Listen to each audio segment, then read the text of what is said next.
Morning broke over Boston in a gentle golden hue, the soft light spilling across the city's old stone streets and sparkling off the surface of the Charles River. Towering glass buildings caught the sunlight, standing like monuments to human ambition. High atop the tallest of them, within the Coltech Innovations Tower, Nathan Cole sat quietly in his wide, open corner office. Beyond the floor-to-ceiling windows, the city stretched out before him, a vibrant tapestry of success he had painstakingly woven. Yet, amidst all the grandeur, Nathan felt a quiet emptiness settling in his chest. He wondered what the long climb to the top had truly cost him and whether everything he had now was really all he had once dreamed of. The soft chime of the intercom pulled Nathan from his thoughts. He pressed the button and the familiar voice of Maya, his longtime assistant, came through. "Mr. Cole, Ms. Grant is calling. She wants to finalize the guest list." Nathan exhaled quietly, pulling his gaze away from the cityscape beyond the glass.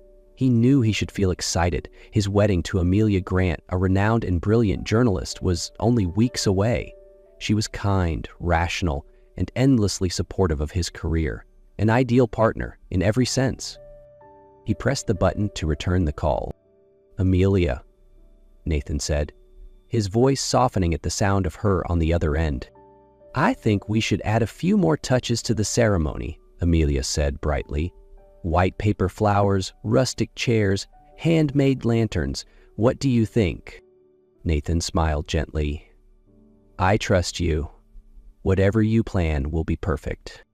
As the call ended, Nathan found himself alone again, scrolling through the guest list on his tablet, filled with familiar names.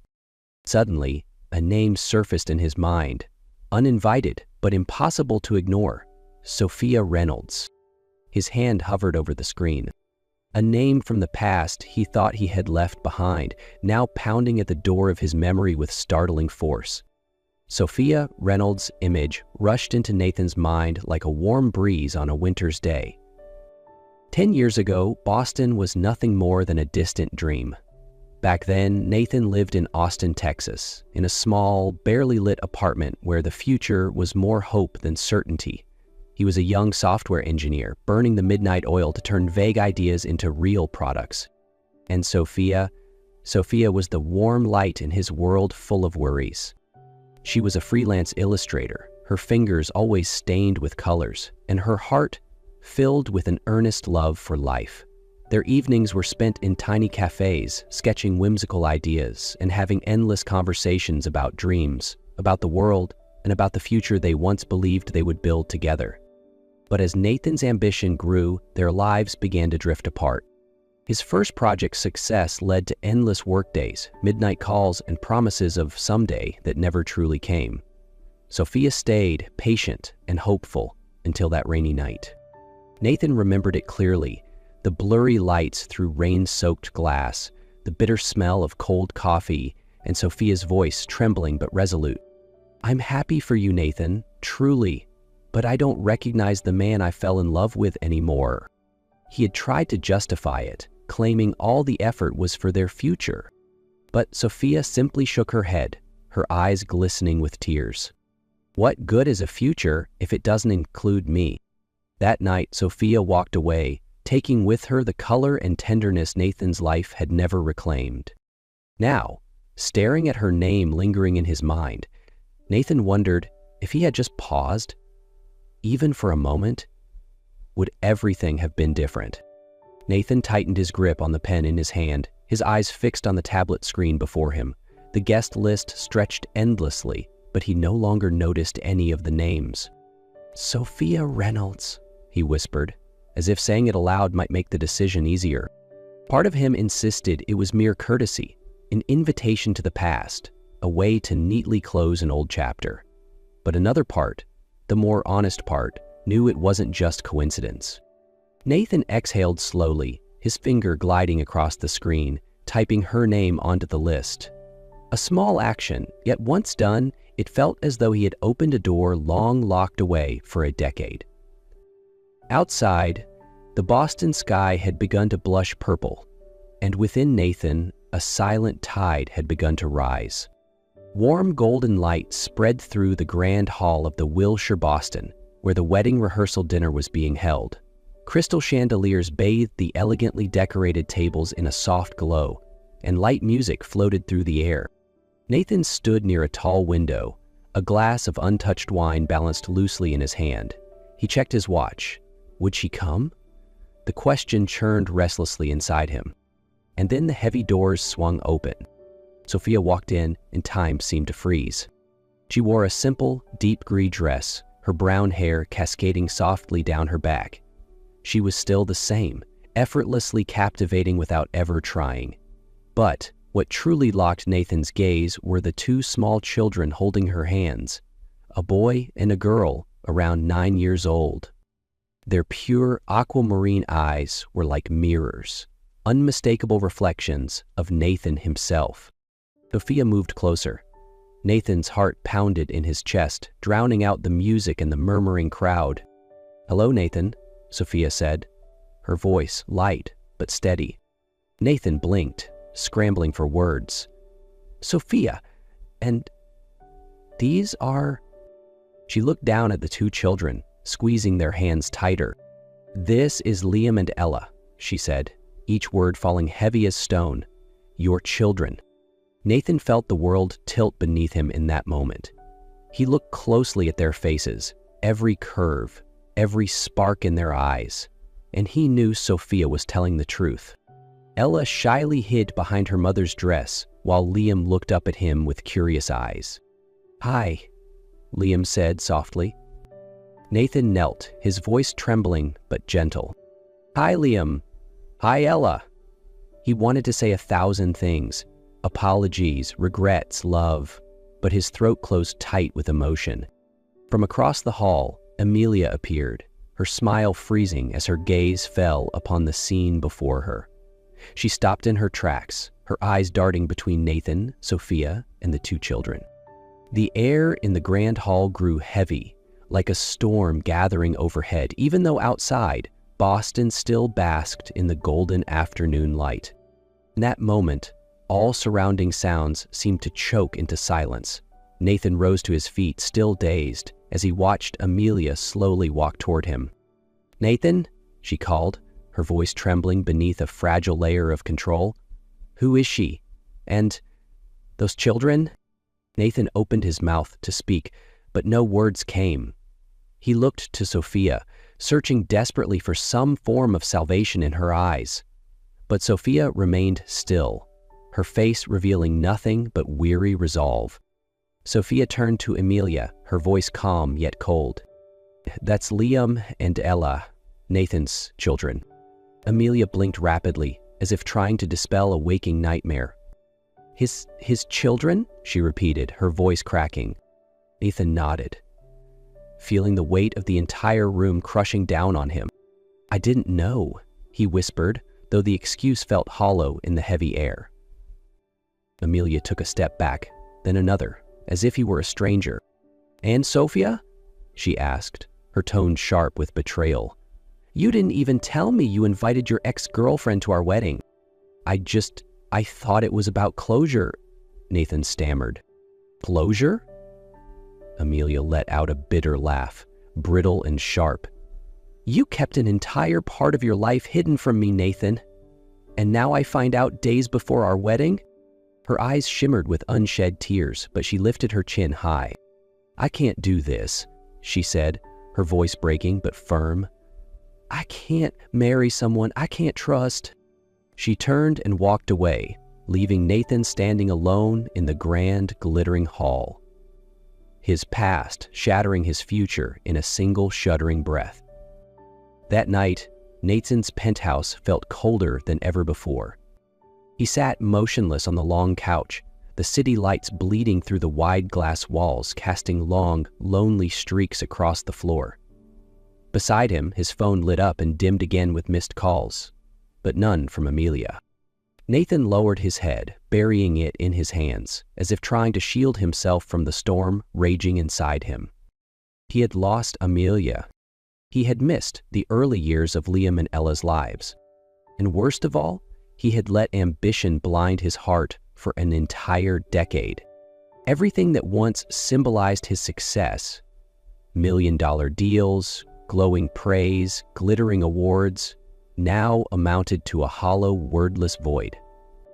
Nathan remembered Amelia's look of disappointment, the innocent eyes of Ella, the timid grasp of Liam's hand. For the first time in years, he wondered if he had been wrong from the very beginning, if everything he had sacrificed had never been worth it at all. The distant chime of a church bell echoed faintly, pulling Nathan out of his spiraling thoughts. He rose slowly to his feet, his shoulders heavy with the weight of realization. But this time, he would no longer turn away. He knew he had to do something, not for success, not for reputation, but for the very people he had once left behind. The next morning, Nathan stood before the tall window, a cup of cold coffee cradled in his hand. Boston was waking beneath a pale veil of mist, and for the first time in years, Nathan no longer felt like he belonged there. He picked up his phone, his thumb hovering over the screen for a long moment. Hundreds of unread emails blinked back at him, once urgent, now strangely hollow. With a deep breath that trembled slightly, he powered it off. The clamor of business, the meetings, the numbers, all of it now seemed distant, meaningless. Nathan opened his laptop and quickly typed up a resignation letter addressed to the board of directors at Coltech Innovations. The words on the screen felt like heavy chains being lifted off his soul, one by one. He didn't know exactly what came next. He only knew that if he wanted a real chance with Liam and Ella, he needed to change, completely, and starting now. That afternoon, Nathan drove out to a quiet suburban neighborhood where Sophia and the children lived. The small house, with its porch draped in paper flowers, made his heart ache. Taking a deep breath, he stepped up to the door. He knocked softly, each rap carrying a fragile hope. The door opened. Sophia stood there, her gaze wary but not unkind. "Nathan," she said quietly, "what are you doing here?" Nathan met her eyes, his voice low but steady. "I'm here to change. Not with promises, with actions. And if you'll let me, with the rest of my life." Nathan wasn't sure how long he had stood at Sophia's doorstep, only aware of the frantic pounding of his heart. Sophia looked at him, hesitated for a brief moment, then quietly stepped aside. "Come in," she said. Inside, the house was filled with warmth, the smell of freshly baked sweets, children's drawings taped to the walls, and a simple, loving space that made Nathan's chest tighten painfully. Liam and Ella were sitting on the living room rug, piecing together a colorful puzzle. When they spotted Nathan, they both looked up with wide, curious eyes. "Who's that, Mommy?" Ella asked, tugging at Sophia's skirt. Sophia knelt and whispered, "That's Nathan, Mommy's old friend." Liam tilted his head, his eyes sparkling. "Do you know how to build puzzles?" Nathan smiled gently and nodded. "I used to, a long time ago." "Can you make a spaceship?" Liam asked eagerly. Nathan chuckled, a genuine laugh that felt strange and wonderful in his chest. "I'll do my best," he said, carefully sitting down beside them. In that instant, the invisible walls between them seemed to crumble. Nathan spent the afternoon helping Ella color enormous pink cats and listening to Liam explain the complicated science of rocket launches. "Uncle Nathan," Ayla whispered while outlining her drawing, "do you like strawberry ice cream?" Nathan pretended to think hard, then answered solemnly, "If Ella shares it with me, I'll love it more than anything." Ella giggled, her eyes lighting up. Meanwhile, Liam, still clutching his model spaceship, leaned against Nathan's shoulder without even realizing it. "I wish Uncle Nathan could come play with us every day," the boy mumbled shyly. Nathan tightened his gentle grip around the boy's small shoulders, a quiet tenderness blooming in his chest. "I wish that too," he said softly, his voice catching slightly. That evening, as Nathan prepared to leave, Sophia walked him to the door. There was little need for words. Her gaze had softened, and his eyes were full of regret and hope. Watching Liam and Ella waving enthusiastically from the window, Nathan knew this was where he belonged, and this time he would never let it slip away again. In the days that followed, Nathan's presence slowly became a familiar part of Liam and Ella's lives. Every morning, he arrived early at Sophia's house, carrying hot coffee and the buttery croissants she loved. He took Liam and Ella to school, patiently tying Ella's shoelaces or listening to Liam excitedly explain his latest space model project. In the afternoons, he picked them up with Sophia, sometimes detouring through the park, where Ella could run free with her kite and Liam busied himself building sandcastles. Nathan was always there, cheering every small victory, soaking in every wild dream the children shared. With Sophia, he made quiet amends. He helped mend the old wooden fence behind her house, planted rows of lavender she adored, and spent evenings on the porch beside her, hands entwined, listening to the breeze whisper through the trees. The silences between them no longer brimmed with hesitation, but with a gentle music that drew them closer. One evening, when Sophia sat exhausted over half-finished illustrations, Nathan quietly placed a steaming cup of cocoa beside her, along with a simple note. "I'm here. For you. For all of us." Sophia said nothing. Instead, she let her head rest against his shoulder, her eyes closing with a trust she hadn't allowed herself to feel in years. A silent acceptance more powerful than any words. On a crisp, early autumn morning beneath the old oak tree in the small park, Nathan and Sophia officially became husband and wife. The ceremony was simple, yet overflowing with love. Close friends gathered around, their laughter blending with the soft rustle of leaves in the breeze. Liam and Ella, dressed adorably in tiny formal wear, carried the wedding rings with innocent pride. Nathan held Sophia's hand tightly, his gaze never leaving hers. "Sophia," he said, his voice deep and warm, "you and the kids have given me a reason to start anew. I promise to love, protect, and walk beside you for the rest of my life." Sophia smiled through her tears, replying, "Nathan, you've shown me that love can heal even the deepest wounds. I promise to build a home with you filled with laughter and trust." As they sealed their vows with a tender kiss, the park filled with applause and the joyful cheers of Liam and Ella. Among the crowd, Nathan spotted a familiar figure. Amelia stood quietly at the edge, wearing a gentle, peaceful smile. She stepped forward, holding a small bouquet of lavender, her eyes calm and kind. "Congratulations, Nathan," Amelia said softly. "I hope you find the happiness you deserve." Nathan's throat tightened as he gently squeezed her hand. "Thank you, Amelia. I hope you find your happiness too." They parted with a brief, warm embrace. No bitterness, no regret, only a quiet gratitude for what had been and a peaceful acceptance of what would never be. Beneath the ancient oak, a new family had truly come together, and old wounds had finally healed.